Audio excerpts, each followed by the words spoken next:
What up, fight fans? What up, fight fans? What up, Mario Spider? How you doing today, buddy? I'm Jesse, the voice of the Cage Green, here with Mario. Mario, what's good? Man, everything's good, bro. Of course, we get to set up again and knock things down, man. So looking forward to this. Man, I've been looking forward to this all week. Think one of the highlights of my week, and now is just looking forward to talking to you, talking UFC, talking fight, and and making sure that we are providing great content for our people out there, guys. If you don't Oh, know, we are here for you. We are here to represent sports in the regional area. Also, talk about the big cards that we got going on. We recently jumped into an excellent card this past weekend on Saturday, where we had UFC Fight Night. UFC Fight Night out of Sanya versus Imavov, which was a very decent card to watch. I was surprised to be on. It came out a little early. You had to been up at like I don't know, it started about 9 a.m. So so the people that got to drink some coffee, hang out with the wife, watch the kids run around, and then get a chance to watch some people beat some people up. oh yeah. But Mario, that card, that had a lot of great and talented fighters on there. It headlined by the co in the main events. Michael Venom Page and the Oh Pirate yeah. King, one of those great guys. But what are your initial first thoughts on that card? Man, actually, I was looking forward to this. I mean, like you said, there was a lot of talent going into this. A lot of new faces, some old faces, of course. So I had a little bit of everything, and they didn't disappoint, man. I mean, I did go through the main card. I didn't see the prelims. I saw a lot of highlights, but it was good though. I was excited. Definitely happy with it. Wow, and the two fights that stood out for this fight, when you look at it, we had a first fight night card in a while that had a co and a main event that could be on any pay-per-view card, especially the one coming up. I would have loved to see this main event or this co-main event, maybe as an undercard on that fight, but it was something to watch. Coming into the main event or coming into the co-main event with Shara Magomedov and Michael Page, I Right. had this pick right. I do want to say I had this pick right. My co-host might have he looked at my pick and he said, Jesse, I don't know what you're thinking right I now. laughed. I laughed, He bro. laughed. It was funny, but we coming into this fight, the I guess Megamonov was I wouldn't say riding a wave of talent, but he was undefeated. Yeah. What are your initial thoughts of this? The way he got to 15-1 or 15-0, undefeated, coming into this fight with all the pressure in the world. Why did you feel like he was going to be the one that was going to come out on top? Man, a lot of it was his athleticism. I mean, I if anything, I saw him controlling the pace by tying them up. I mean, I knew MVP, likes to move around a lot. I mean, he has a great footwork, and I was for sure that he'll be able to tie him up and just kind of slow him down, man. But no, I mean, MVP turned the page, and I mean, he did what he did, and it was a great fight for sure. I, I do have to agree. Coming into the fight, I thought that he would one will say that the pirate Shara's just output or the how much he gives in the fight and how active he is because he throws those. We were talking, we were watching him in his Right, highlight right. reel, and he was throwing double elbows. I've never seen a Oh, double elbow. Like he throws an elbow, a back elbow, and throws another back elbow behind it. It's something of like Matrix like thinking. And then him in his career and looking at the last five fights, whether he's got two decision victories, two knockouts. So he gone within the deep waters. They've all been on. He's been on big cards. He's taught the test of time. The only thing that I'm missing in his arsenal is just talent. I think a lot of the guys that he fought, even though coming up being 15-0, they all weren't all UFC cards. I think this was his fifth fight on the UFC, Mario. yeah. Yes, sir. Yeah, I think it's like his fifth fight on the UFC card. Right. But he he just didn't seem to have that gas pedal that he normally had on, and I was really surprised by Michael Page sticking to the game plan and being himself, being elusive, being the first to get things done. It was really, really good to see Michael Venom Page, take his fourth UFC fight and being in that mindset of his fourth UFC fight and coming in as the underdog or coming in not being the man anymore. When you leave a promotion like Bellator and you come to UFC and you're not that guy anymore. But he hasn't disappointed. I think the last one is a big comeback victory against. Oh, not sorry. It was a good comeback win after his defeat to Gary at UFC 303. Right. And what are your memory? Give me your best memory of Michael Page. What's a memory that Man, for me, it was when it comes to Bellator, you mean? when it comes to just his career? Oh well, the one that sticks out the most, of course, is Bellator, man. When he fought Cyborg and cracked his like dented his skull, bro, that was like insane. The guy's always giddy. He's always fun. He's always like entertaining. And when I mean, I'm a big fan of Bellator when it was around, of course, But yeah, he was one of those up and coming stars, man. I mean, he made it to the top. Was looking forward to him, getting into the UFC. I mean, after the promotion kind of started crumbling, I know he did do a bare knuckle match with Mike Perry, Mhm. so I didn't think he would stick around with that. I mean, he didn't. So he did a one fight and jumped onto the UFC, man. So, but yeah, I mean, that one fight with Cyborg, man, that was brutal. Wow, it's maybe weird, but the fight that stood out the most to him was probably the first time I watched him lose against Douglas Lima at Yeah, Bellator bro. 221.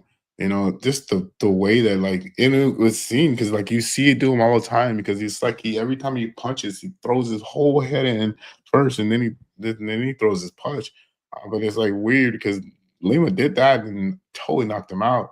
And Bro. and then that was the streak that he was on. That was when it was the prime of his career. Lima didn't went on to do much, but he was just there. Yeah. And then just being that guy in Bellator for so long. What's next for Michael Venom Page? I don't know. I do think that it's going to be something that's going to be um, uh, left up to him. Just being the division Oh being yeah. so deep, and with that division being so deep, there's only 3 people or 4 people on top. Should his next fight be Duplessis or maybe even Strickland if they win? I I mean he's a veteran of the sport, but I wouldn't be too that's like I'd be okay if he were to get some other fights. I Mhm. mean I want to see him in the roster. Not saying he can't win the title and keep it for years, but I think even he himself has said like he wants to have fights that he can know are going to be entertaining for the fans. There's plenty of fighters out there, so if they were to wait like till next year, I'd be okay with that, man. Okay. Well, I think I'm a little bit. I want to see him fight, and I know that this is real fresh on people's minds. I don't want to see him fight for a title just yet, but I do want to see him maybe fight an Imavov, maybe Asanya. If I did give him a fight, it would be against the loser. If Strickland lost, I would see that fight, but I don't see him fight Duplessis anytime soon. But I do see him uh, being looking for a fight, and I think that he's gonna have to have another statement win to get that done. Yeah. Guys, we're gonna get right back into our next topic. First off, we're a pleasure to have you guys here.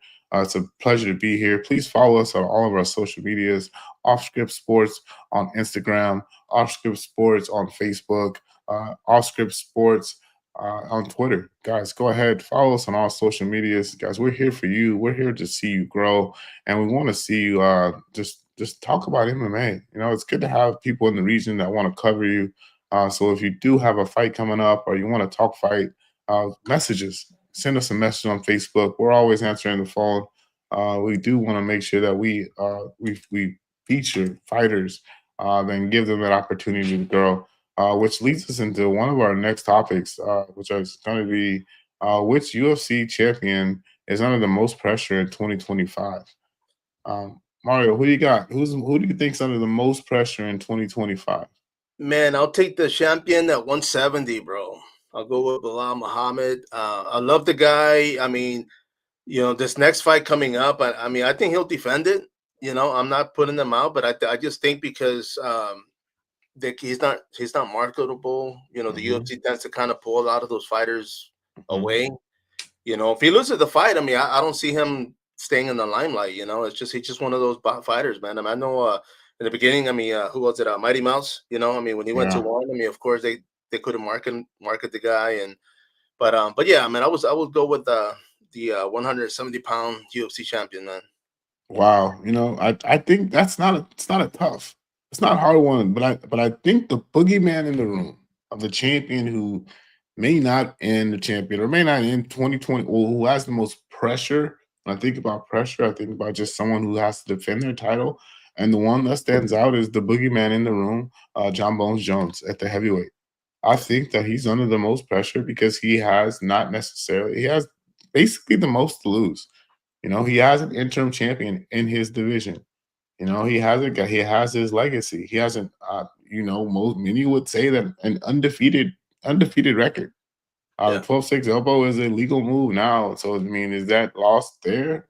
And did it really? It happened, yes. But should it be stricken from the record books? I know, but if you looked at it for what it is, his legacy is there. How do you feel about if you say that? Would you say that uh, a loss and would tarnish his legacy? Man, because I would personally no, but my thing I think we talked about one of the fighters in the past episode, man, and my thing is like his last fast five fights are what gonna make him, and I Mm, don't mean that like I mean he's got a great record, but I think people are quick to choose. So if he were to stop fighting, people are gonna forget about him. yeah, I don't think he's one of those fighters that people are gonna keep talking about like after he retires in 5 years.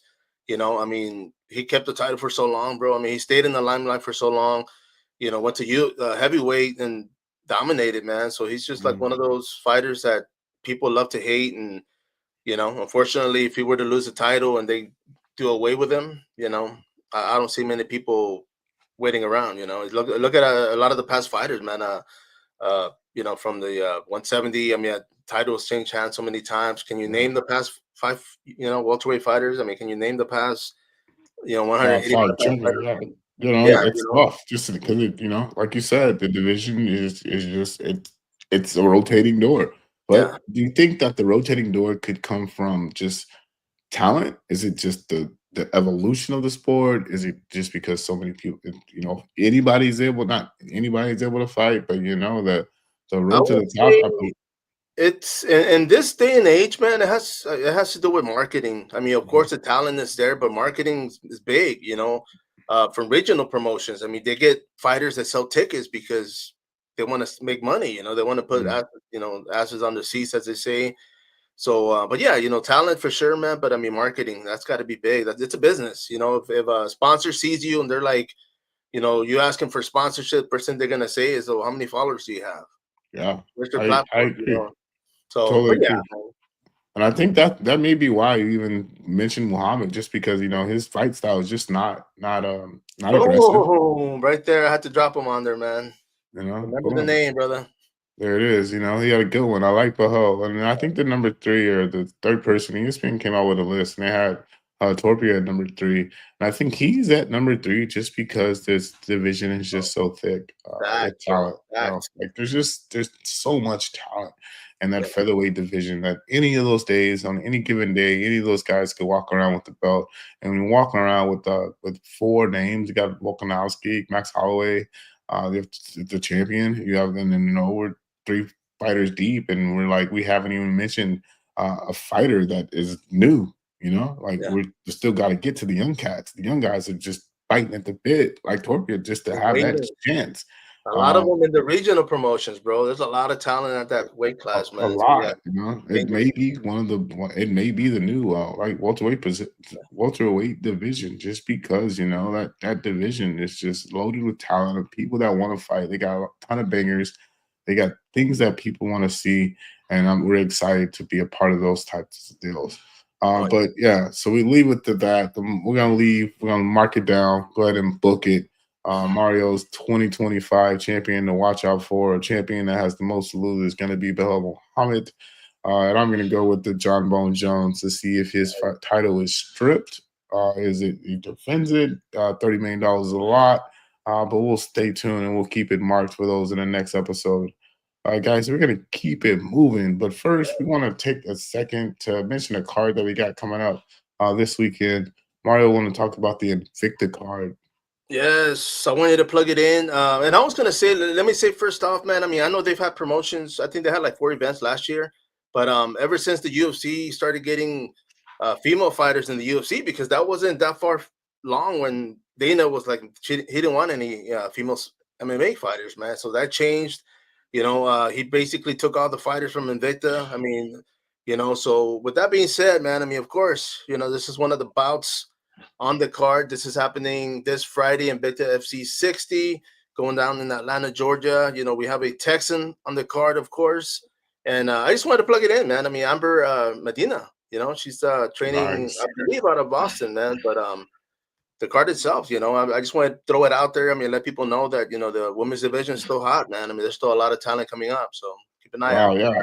Looks like Emma's making her debut. That's a Yes. big way to make a debut, man. You're making your pro debut and you're making it on the biggest cards, one of the biggest women's cards.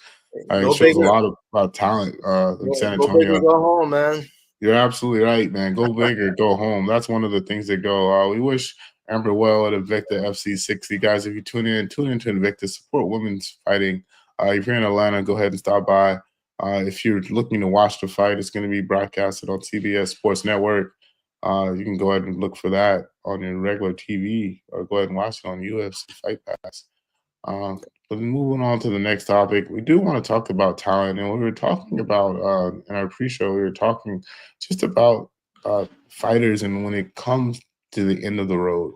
When you're coming to the end of the road, you don't necessarily want to leave. But when we look at a champion, and I wanted to spend just a segment just to give this guy some glory. When we talk about the champion, El Champion, the guy that was in the division for 11 years. He's defended his title 11 times. I'm sorry, over a 6-year span. He's had his last fight was the only fight that he had not fought for a title. And Yeah. his last like 18 bouts. Like it's just insane the number of just the level that Israel Adesanya has been fighting at for so long. But to watch the fall from grace that we witnessed in his last 3 fights, going into this fight, Mario, he told us, or we did a lot of sharing on the post. Guys, go ahead and check it out on the Facebook page. We shared a lot of, positive posts about how Adesanya said that this was his best camp. This Yeah. was the best he's ever felt. He's like, he admitted that in his last bout, he didn't take it serious. He didn't go 100%. He lacked in practice. He thought he was going to go in and take care of business. He thought, and he didn't come out on top, but Come to out say short, he man. yeah, but to say, and you've seen it there being a supporter of mixed martial arts and being in the game and representing these fighters, you've seen them have the best camps and come up a little short. So mindset wise, what do you think was going through his mind? Maybe after the fight ended and the way it did. What do you think was going through the fighter's mind? Man, honestly, I mean, when they stopped the fight, he kind of shook his head, like he didn't know why they stopped it. I mean, obviously he was in a bad spot. Him going in there, I mean, like him stating that he wasn't prepared the last one on this one. He said he was. I mean, he got caught. I mean, he did get caught. I mean, it wasn't like he wasn't trained or prepared or ready for this fight. But I mean, he got caught. His age got brought up. I mean, his timing got slower. I mean, the newer fighter, of course, his opponent, younger, faster, quicker, can recover a lot quicker. I mean, when it comes to training, when it comes to getting caught, again, you know what I mean. So there's a lot of factors to this, but for him, I mean, as far as what's going through his mind now, I mean, who knows, man. I mean, obviously, I would say take some time away, take a vacation, man. Take the rest of the year off, decide whether or not you do want to compete again. Um, I'm not gonna say he didn't have the fire in him, who knows, bro. I mean, he looked good, I mean, he looked like he went in there looking to win. I mean, he was confident, but obviously, you know, he got caught, and now he's gotta think about that, man. Oh yeah, but it goes to show you, it stinks being on the top. You know what I mean? It stinks being on the top for so long, because when you're on the top for so long, and you're that guy, and you've always won. You've always done right by the company, not necessarily off the field antics, with his painted nails or that persona that he was trying to put on, or that was maybe him living in that anime lifestyle. That nothing wrong with the anime lifestyle, but just living in that persona, that was him. Genuinely, I thought that he enjoyed it, but the fall from grace is one thing that we gotta understand. That fighters all have to get through. you've got to get through that fall from grace. And when you're at the top for so long, there's the way down hurts. Oh And I yeah. think that we're watching the way down. The way down to say that you're not only going to go down, but you're going to get kicked down. They're going to kick you. And let me say this, man. I think because at the top, everybody loves you. When you lose, everybody turns on you, man. And so that's got to take a hit on your mental, because I'm sure, on the way out, some people booed him. I mean, some people probably yelled at him. I mean, it's a tough thing. I mean, they're out there to entertain us, but at the same time, they're human beings, bro. I mean, he's got a personal life. I mean, I'm sure, he's got other stuff he's thinking about. But on this one, yeah, like I said, it's got, it hurt, man. Yeah. I mean, what do you, I guess my next question would be, what do you expect from what's next? I don't want to say if you were in his shoes, because if you're in his shoes, we'd all make a different decision. But if you were in his shoes, I mean, what would you do? I mean, Well, you can get another fight. You can get another oh two yeah, fight. yeah, and but you see, my thing is this: like, if I'm in that position and I'm like, okay, you know what, I can fight again 3 more times this year. Who am I gonna fight? Am I gonna be on the main card? Am I gonna be on the main event? Am I gonna be? Those are all things that are gonna affect him mentally. Because if they were to say, okay, you know what, but you can fight next, but you're gonna be on the UFC prelim, that's Mm, gonna affect him. He's like, dude, I haven't been in prelim in how many years? It's just, yeah. well, all that's gonna take a toll on him. But I mean, I would say take time away, man. I would say, you know what, go on a good vacation, spend time with the family. Just kind of unplug and rewind and come back and see whether or not you still want to compete, because that's the biggest question. I mean, his health. I mean, he's still young. He can still, do other things. I mean, get in commentary, get in boxing. Maybe kickboxing. Who knows? But I would definitely take some time away and just unplug. I mean, that needs to happen. I do believe that dude should take a little time away just to think about what he wants to do, where he wants to go, and how he wants to do it. But more importantly, mentally, he just needs to be in a better spot. Yeah, definitely. Because you can be in the best spot, best position, have the best energy, have the best fight camp, and still lose. It's just a part of the game. It was just not Adesanya's night. He's had plenty of nights. It just wasn't his night going into that event. Which leads into our next topic, what we were talking just earlier, and we were getting into the next card, and we're looking at the headline of the card and talking about UFC 312, Duplessis versus Strickland. And when you see this card, you're looking at it and you're looking for the big fight. Uh, yeah, what do you think?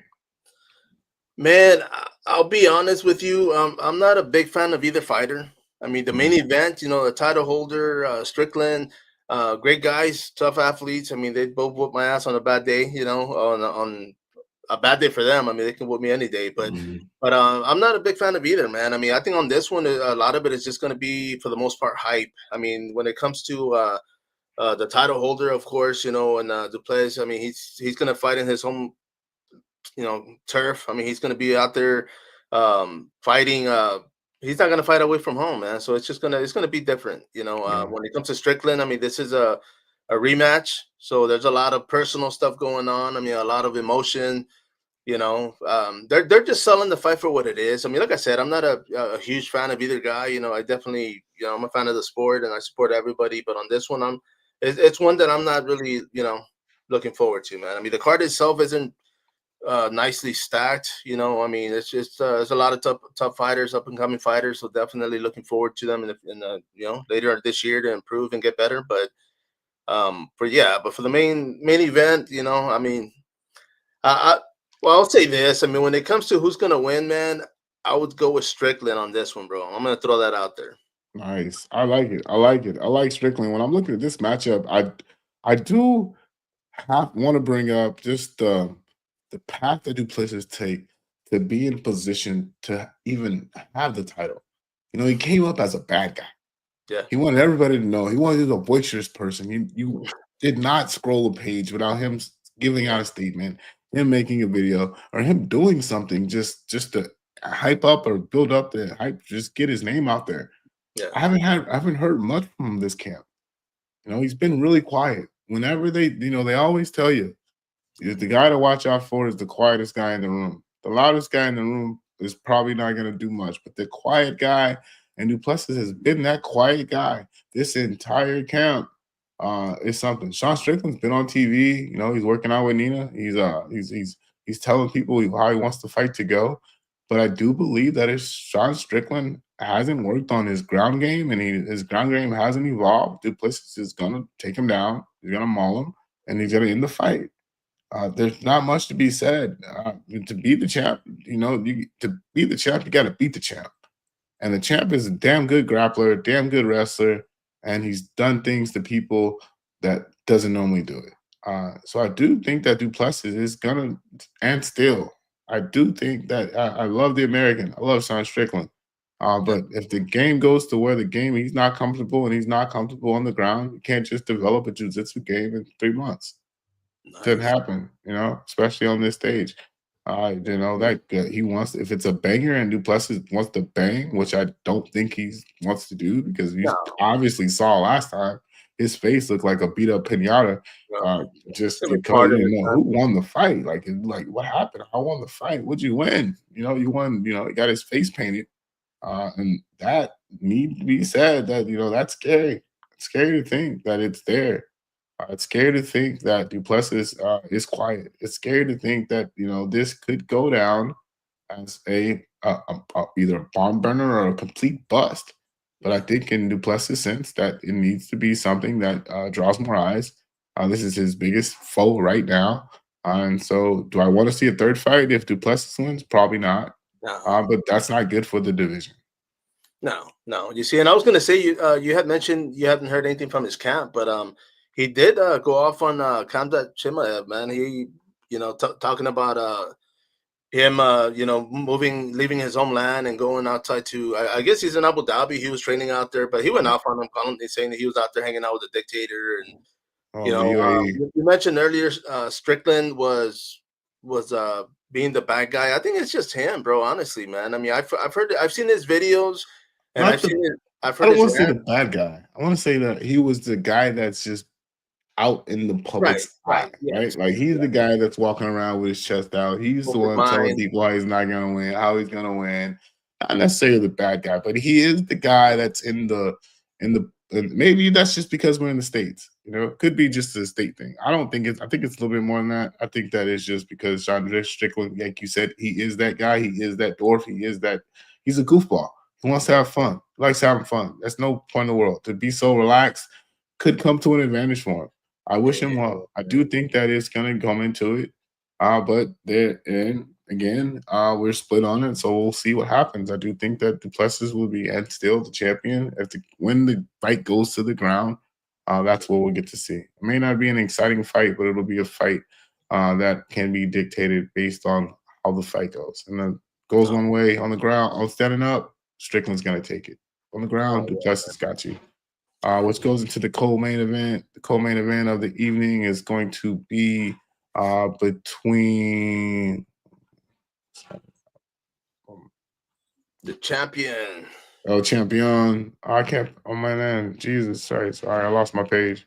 Oh, Zhang? Um, yeah, Zhang and Tatiana Suarez. Tatiana Suarez. I think this is going to be one of those ones that's kind of like how do you say it? Who can do something? Zhang does so many things well. Like I saw her pick up the other day. She was picking up Nagano like with a Oh single leg. yes, She dude. picked I him mean, up, and then she that was picked up. yeah, that was a proper. I mean, back when we were training, I think. I mean, I was walking around like at 145, and my instructor Mike Rangel was like at 240, man. And You know, we would shoot in deep enough to where we would always come up with him on our shoulder. And I'm not gonna say it was easy, but yeah, man, it's just. I mean, it was a proper take. It was slow motion. Of course, she set it up, but it was a proper takedown on her part, and picked him up with ease, man. That was pretty impressive. yeah, I do with ease and coming into the fight. We have the. I don't want to say the old dog that's on the porch because this old dog has is battle tested. She made maybe one of the greatest strawweights of all time quit. And Joanna, she made Joanna just leave, retire. She retired her. And after that fight where she had the alien bump on her head, it was crazy. But Tatiana's coming in on 11 fight win Oh, streak. that was She a is good one. 11 and Yeah, 0. that was a good one. 34 she's 34 years old. So they're both in the prime, in the midst of the prime of their career. So that fight may be main event worthy. I'm excited to see how it goes or where it goes, but I know that the strawweight champ has been battle tested, and she is willing to go to deep waters. Will Tatiana survive those deep waters? I do think she's been in those deep waters, being 11-0. She has a champion in another promotion. So I'm definitely sure that this fight will be maybe even be fight of the night, just because I think that from a boom perspective, Tatiana is going to bring the boom. And I think that she is going to uh, uh, come up a little short. Gonna stand still. I'm gonna go with twin stills. What you got, Mario? Let me say Tatiana, man, because she didn't fight at all last year.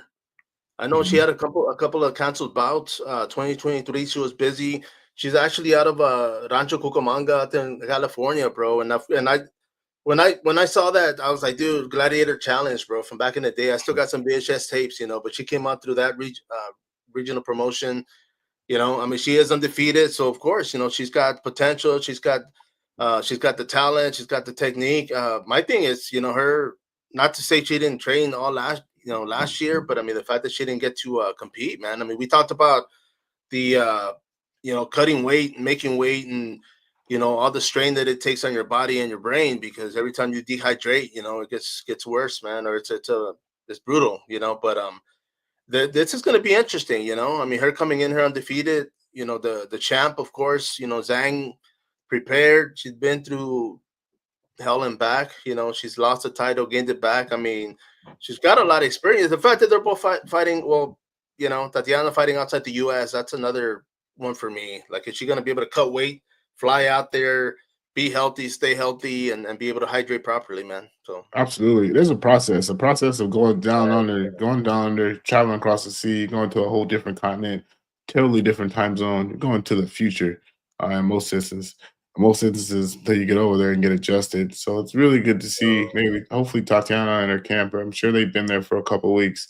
They are adjusted, and I'm sure they're gonna bring all havoc, and she's gonna represent well. She's just going up against somebody who obviously wants to defend her title and obviously has the goals or the cojones to make sure that she defends and she ends up being in still. Guys, that's going to be it for today. We had a great show. Mario, last thoughts? man, I just want to thank everybody once again, like every week. Thank you for following us. Check us out on Twitter, like the man mentioned. I mean, on Facebook, Instagram. Send people our way. For those that are out there that are watching this, I mean, send in questions. If you got fights, if you want to break down, if you want to jump on, message us, and we'll get back to you.